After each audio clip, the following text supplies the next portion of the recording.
ముంబై నటి జత్వానీ కేసులో పోలీసులపై సస్పెన్షన్ల పర్వం కొనసాగుతోంది.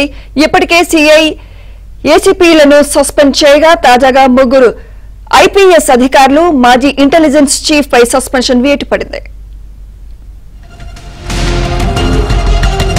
ముంబై నటి కాదంబరి జత్వానీ కేసు మరో కీలక మలుపు తిరిగింది. ఆమె కేసులో నిబంధనలకు విరుద్ధంగా వ్యవహరించిన ప్రతి ఒక్కరిపై చర్యలు తీసుకోవడం మొదలైంది. ఇందులో భాగంగా ఇప్పటికే 2 పోలీసు అధికారులపై సస్పెన్షన్ వేటు వేయడం జరిగింది. తాజాగా ఒక వైసీపీ నేతపై కూడా కేసు నమోదు చేశారు పోలీసులు. విజయవాడలో పనిచేసిన అప్పటి ఏసీపీ హనుమంతరావు, నాటి ఇబ్రహీంపట్నం సీఏ ఎం సత్యనారాయణపై ఉన్నతాధికారులు చర్యలు తీసుకున్నారు. ఈ కేసులో కర్త కర్మ క్రియ అన్ని తానే వ్యవహరించిన ఐపీఎస్లు పిఎస్ఆర్ ఆంజనేయులు, కాంతిరాణ టాటా, విశాల్ గున్నెలపై కూడా ప్రభుత్వం సస్పెండ్ వేటు వేసింది. తాజాగా ఈ కేసులో వైసీపీ నేత కుక్కల విద్యాసాగర్ పేరు కూడా వినిపిస్తోంది. ఆయనపై కూడా కేసు నమోదు చేశారు పోలీసులు.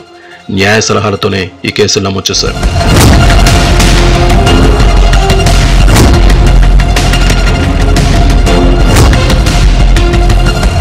నటి కాదంబరి జత్వానీ ఇబ్రహీంపట్నం పోలీసులకు ఫిర్యాదు ఇవ్వడం, ఆ తర్వాత కేసు నమోదు చేయడం, దర్యాప్తు ప్రారంభించడం చకచక జరిగాయి. తనను అక్రమంగా నిర్బంధించి చిత్రహింసలకు గురిచేశారని జత్వానీ ఫిర్యాదు చేశారు.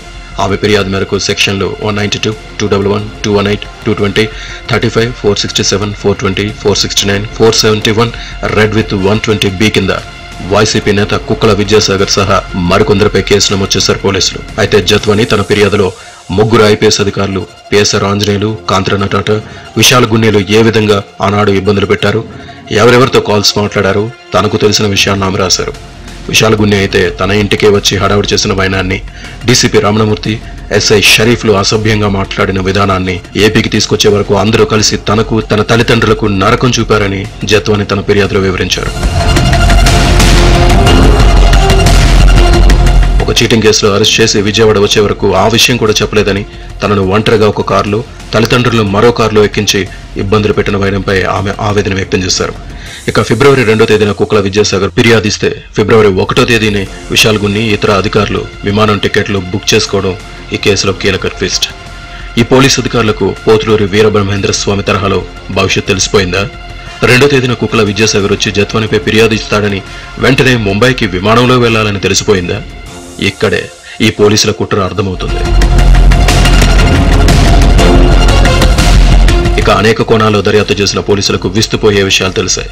ముగ్గురు ఐపీఎస్ అధికారులతో పాటు అనేక మంది పోలీసులు, రాజకీయ నాయకుల పాత్ర ఉన్నట్లు నిర్ధారించారు. దీంతో త్వరలోనే మరిన్ని అరెస్టులు, సస్పెన్షన్లు ఉంటాయని భావిస్తున్నారు. ఒక పారిశ్రామికవేత్తను రేప్ కేసు నుంచి రక్షించడానికి ఇంతమంది పోలీసులు ఖాకీ చొక్కాలు అడ్డం పెట్టుకుని ఒక యువతి పట్ల కర్కశంగా వ్యవహరించిన తీరు చూసి అందరూ విస్తుపోతున్నారు. విశాల్ గున్నె అయితే సోషల్ మీడియాలో ఒక హీరో తరహాలో వీడియోలు పెట్టి ప్రచారం చేసుకుంటున్నారు. కానీ జత్వానీ విషయంలో మాత్రం రౌడీ పోలీస్గా మారారు. ఐపీఎస్లు చదివి వేల మందికి చెప్పాల్సిన పొజిషన్లో ఉండి ఇంత నీచంగా, దుర్మార్గంగా చేస్తారా అంటూ ఐపీఎస్లపై సోషల్ మీడియాలో ట్రోల్స్ చేస్తున్నారు. ఈ కేసులో ఉన్న వారందరినీ కఠినంగా శిక్షించడమే కాదు, ఈ పోలీసులకు మళ్లీ ఖాకీ డ్రెస్ వేసుకునే అర్హత లేకుండా చేయాలని ప్రజలు కోరుతున్నారు.